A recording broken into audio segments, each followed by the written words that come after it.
Sponsors are in a panic. There are boardrooms popping up. Alex Eala didn't just show up on the international scene. Roger Federer, the greatest tennis genius alive, pointed straight at a 20-year-old girl from the Philippines and declared, "I want her." She exploded on it. And today, behind ironclad contracts, in conference rooms, and on secret calls, the most powerful forces in world sports are engaged in combat. It's all for one signature, hers. Nike centered their empires on Federer, Serena, and Jordan. They now fear that they will lose the next one. Federer's billion-dollar idea is circling on running with patience, accuracy, and a vision that goes far beyond running shoes and rackets. This narrative goes beyond sponsorship. This is a cultural earthquake and a power struggle. A 20-year-old Quezon City resident stands at the nexus of fate, wealth, and legacy. The whole tennis community is also holding its breath. You sensed a change, and you clicked. Stay there, because what happens next will permanently alter your perception of Alex Eala. Only poverty-adjacent dreaming can create a particular type of hunger. The genuine, bone-deep, unrelenting determination of someone who knows the true cost of failure, not the contrived ambition of affluence. With each swing, Alex Eala carries that hunger. Andrea Eala, known to her loved ones as Alex, was born in Quezon City and brought up with a strong sense of desire and selflessness. She did not fall into the world of professional tennis by accident. Tournament by tournament, continent by continent, ranking point by ranking point, she fought her way toward it. Her parents lacked a roadmap for creating a top-tier athlete. They sent their daughter halfway around the world to train at the Rafa Nadal Academy in Mallorca, Spain, because they believed in her, were disciplined, and had amazing courage. Take a time to let that land. Far from home, a Filipino youngster works hard every day among European talent, financed in part by Rafa Nadal's program's institutional faith. She wasn't only making it through those sessions, she was flourishing, taking home international trophies, learning technique, and developing a champion's mental architecture. When 2025 finally arrived, everything accelerated faster than anticipated. Eala declared herself to be more than just a competitor in the Miami Open 2025. With a tactical intelligence that caused seasoned analysts to lean forward in their seats, she destroyed opponents who were ranked far higher than her. She was immediately compared to the elite echelon due to her explosive, accurate, and weaponized backhand, her mobility, her poise under duress, and her capacity to mentally regroup following a point loss. These weren't youthful coincidences. These were the marks of a person who had been molded, coached, and predestined. Her moment wasn't walked toward by social media, it ran. Filipino fans who were already highly active exploded on all platforms. International tennis communities started looking into her name, history, and career path. Her winners were shown in slow motion by broadcast networks who couldn't believe someone who wasn't in the top 30 was playing tennis at that level. However, this is something that was not sufficiently discussed, and it is crucial for all that comes after. Not all of Alex Eala's victories were in Miami. She changed her perspective. In about 2 weeks, she went from being a potential prospect to an impending force. Perception changes of that size also lead to quick, frantic, and even chaotic reactions. In the business realm of sports sponsorship, agents called, executives canceled meetings in order to attend other ones. When marketing strategists coupled demographic data on Filipino tennis, watching with estimates for the Southeast Asian market, their eyes widened and they promptly brought out calculators. An entire industry began when a young woman competed in a single tournament. A man named Roger Federer, who is said to know more than most people alive what a transcendent tennis skill looks like, apparently began paying extremely careful, very focused attention someplace in Switzerland. Except when it doesn't, the global sports industry's machinery runs slowly, carefully, and deliberately, unless someone comes along and drastically alters the computations, making prudence a competitive disadvantage. Nothing in Alex Eala's career would ever be straightforward, quiet, or predictable again after she altered the calculation. Do you think this is solely about logos and shoes? Keep an eye out, because the Federer viewpoint is going to totally change. Your perception of everything. Roger Federer is most remembered for his 20 Grand Slam victories, his easy style, and his retirement announcement that actually caused grown adults to cry in public. Federer is one of the most strategically hazardous personalities in the modern sports industry because of what he developed after leaving professional competition, which far fewer people pay adequate attention to. That name merits careful consideration.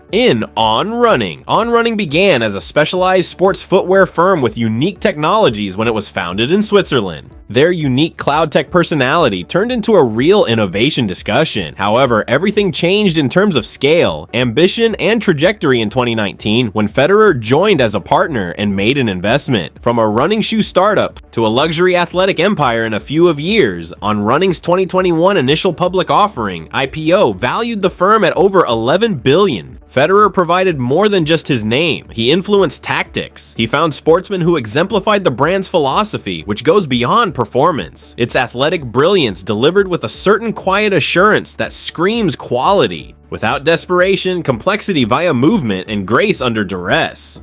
Does that sound familiar? On Running declared its serious intentions in women's tennis when it signed EGAT, the most complete female player on the tour who was dominant and disciplined. They showed that they understood youth, marketability, and generational appeal when they went after Ben Shelton and Xiaofanka. Every signing has a distinct pattern, technically superior, culturally appealing, and commercially viable outside of the core tennis audiences. Alex Eala legislation seems to have been designed because it fits that template so perfectly. In a technical sense, she is outstanding. She definitely falls into that category with her tactical development, shot diversity, and game building, representing a country of more than 100 million people who are fervently devoted to athletes who fly their flag. She is culturally captivating. She can grow commercially. In the past, Western firms have found it difficult to truly reach the hundreds of millions of prospective customers in the Southeast Asian market. The personal element is the final component that turns business logic into true story power. Eala has expressed her adoration for Roger Federer in public on numerous occasions, and with evident sincerity, not fabricated adoration for celebrities. Real respect for his style, his professionalism, and his awareness that tennis is an art form that demands both mental and physical skill. She mentioned his impact on her strategy for the game in several interviews. Imagine if your idol made you an offer. Your idol deliberately chose you, not merely reciprocated your admiration, declaring outright that your skill merits connection to the empire he built. Not merely economic relationships are formed by such dynamic. It tells a tale. Additionally, stories are the most valuable asset in contemporary sports marketing. The directional evidence is strong, and the brand's expansion trajectory points directly toward athletes like the geographic strategy demands Southeast Asian representation at the highest competitive level, regardless of whether the specific terms of Federer's outreach through On Running have been formally confirmed or are still in the early stages of discussions. There is a clear conceptual connection between Eala's style and the identity of running. However, this is when things actually become tricky. Because Federer wasn't the only one with calculated, urgent eyes watching Miami Open 2025. Nike has been observing for a lot longer. One signature, two sides. Most 20-year-olds would be crushed by the pressure Eala is currently under. She's not like most 20-year-olds though. Nike's subsequent actions demonstrate how much they depend on her.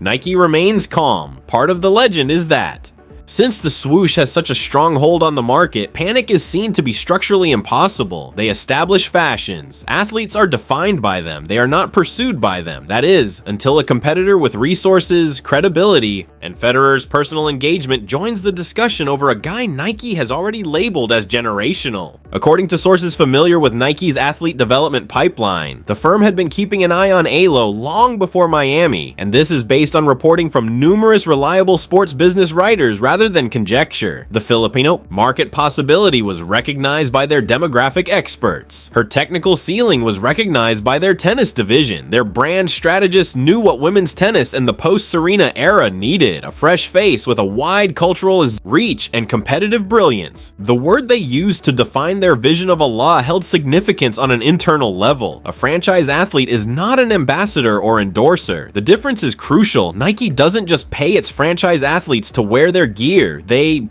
turn into the foundational elements of brand identification. Campaigns are driven by their resemblance. Stories are shaped by their trip. Nike establishes strongholds in its markets. Michael Jordan was more than just an athlete for Nike.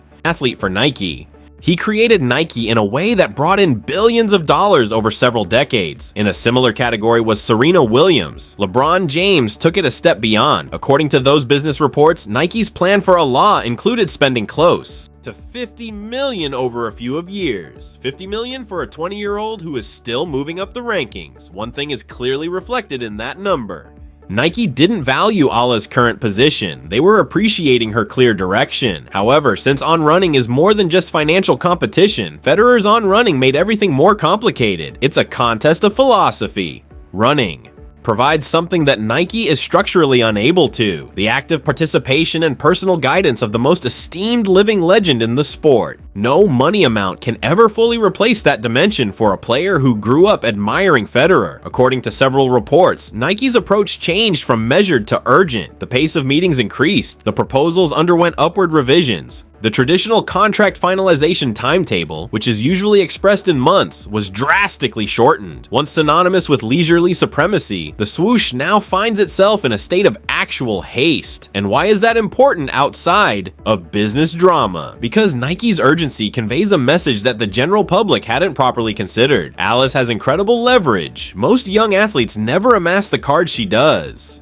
Her management would be remiss if they did not fully utilize the negotiation strength that was created by the confluence of the competitive trajectory, cultural relevance, authenticity of her own brand, and now the Federer Association. These kinds of endorsement fights don't occur with regular players. Athletes who are rewriting the possibilities for their sport, their country, and their generation are the subject of these incidents. Executives who had negotiated with the biggest names in international sports were finding something subtly humble somewhere in those boardrooms. They were vying for the approval of a 20-year-old Filipino woman. However, the internet erupted with stories that mixed reality and fiction before any contracts were signed. And something even more remarkable about Alex Eala's power was exposed by that pandemonium. According to a post that went viral in March 2025, Wilson Sporting Goods made Alex Eala an unconditional offer of $45 million right now. The number was astounding. There weren't many details. There was no sourcing. It made no difference. The story received hundreds of thousands of engagements in a matter of hours. It was reprinted without verification by Filipino news aggregators. Its credibility was contested in international tennis forums with the ferocity of announcements that were truly verified. Federer allegedly personally contacted ALA and offered $20 million in cash, guaranteed, independent of performance criteria. According to a different viral wave that followed, unverified screenshots that were most likely fake were included with the posts. The comment sections exploded. Both stories were untrue. Neither figure was validated by any reliable sports journalist. There were no official confirmations from Federer's and Ella Wilson's teams. However, the rumors circulated remarkably quickly. Now pose the awkward query: why? In populations that lack representation at elite global levels, misinformation spreads, most quickly around individuals with aspirational weight. The sports scene in the Philippines has produced outstanding performers in a variety of sports. However, that particular story holds emotional weight that transcends typical critical thinking filters. A Filipino woman threatening true supremacy. In a sport traditionally dominated by European and American institutions, every made-up headline, unconfirmed figure, every phony declaration exposes the true underlying need. People wished those tales were true. They needed proof that one of their own had climbed to a place that had never been reached by a Filipino. That's a very reasonable wish. It's commercially readable, which is more significant. Nike's analysts comprehend reach after looking at those engagement figures. The strategists at On Running see that natural, intense, nearly illogical devotion and comprehend something that goes beyond demographics. They know what it means to belong, just as mainstream sports audiences appreciate exceptional players. Filipino fans also support Eala. Her triumphs are seen by them as a group affirmation. Her presence feels intimate, ancestral, and profoundly meaningful on the biggest stages. That is not the result of any artificial marketing campaign. It grows naturally over generations of yearning for approval from others. Paradoxically, Eala's bargaining position was boosted by the phony transaction story, since they showed a strong, globally ingrained desire for her success story. Companies spend a lot of money to partner with athletes whose fans care about them more than just their professional performance. The story takes on its most intriguing depth when Eala's audience fully and unconditionally invests, since the discussion goes far beyond business when Alex Eala herself discusses what she truly desires from any partnership. Alex Eala already knows exactly what she will expect, and it has nothing to do with the size of the check. Despite everyone squabbling about her future, there is something very unique at the heart of this whole scenario when you take away the corporate scheming, the viral fabrications, the boardroom pressure, and the billion-dollar brand competition. An athlete who is certain about her values. Eala has established a uniform, precise, and non-negotiable structure for assessing each professional partnership in a number of recorded interviews carried out throughout 2024 and 2025. Despite being clearly important, the financial aspect is constantly ranked second in her declared priorities. She keeps coming back to the impact, a quantifiable, long-lasting structural impact on the development of tennis in the Philippines. She has expressed her desire to provide easily accessible court facilities in underprivileged Filipino neighborhoods. She has mentioned that gifted young Filipinos without the institutional connection she had through the Nadal Academy lack access to professional-level training facilities. In order to help the next generation of Filipino tennis talent grow without needing the extraordinary combination of luck, sacrifice, and good timing that her own career required, she has talked about constructing roads, not inspirational speeches, and empty promises, but real tangible pathways. This isn't communications team polished marketing language. Her consistency and specificity across many interviews, situations, and career stages point to sincere belief rather than calculated positioning, and any serious sponsor must approach her in a very different way. Because of that conviction, Nike undoubtedly have the financial and infrastructure resources necessary to support development initiatives. Despite flaws and occasional criticism for being theatrical, their history of community investment includes sincere grassroots efforts in a variety of international sports. Scholarship programs, facility development, and academy funding could all be included in a well-designed relationship. Federer's ideology, which greatly influences Eala's approach to running, prioritizes athlete cooperation over athlete endorsement. Federer has made it clear that he wants his brand efforts to serve more than just financial gain. The opportunity for something more natural than a transactional contract arises from the connection of personal philosophy with AY's stated needs. This is the dimension that neither side can completely manufacture or control. Genuineness. Eala's insistence that partnerships help young Filipinos is not a ploy. It is a statement of values. Additionally, an athlete who declines bigger offers in favor of more meaningful ones gains tenfold more cultural value in a time when audiences have access to increasingly sophisticated techniques for identifying corporate insincerity, because viewers revere athletes who succeed while continuing to be clearly and consistently dedicated to something greater than their own financial gain, rather than just admiring them for their accomplishments. All evidence points to Eala choosing her partner based on who actually contributes to the growth of Philippine tennis, not who makes the highest financial offer. Her story changes from one of a successful athlete to one of a generational icon. As a result of that choice, the company that wins that collaboration does more than simply hire a spokesperson. They became associated with a patriotic movement through the dramatic, historically relevant tale of a Quezon City young woman who defied expectations and then turned around to inspire others to follow in her footsteps. Federer developed running, in part on the idea that great athletes are philosophers in action rather than just actors. He has spent years bringing together players who have a deeper emotional and intellectual connection to their sport than just competitiveness. He might have discovered the purest manifestation of that idea to date in Alex Eala. However, zoom out more, since Alex Eala is no longer the only focus of this. Nobody is ready for what could happen next, which could completely change the future of women's tennis in Asia. Federer versus Nike was never the main focus of this tale. Leave your guess in the space provided below. Will Eala remain with Nike or sign with Federer's on running? Subscribe now if you want to read more unseen tales about women's tennis that the media won't tell. The next story is even bigger than this one, so press the bell. Press the bell.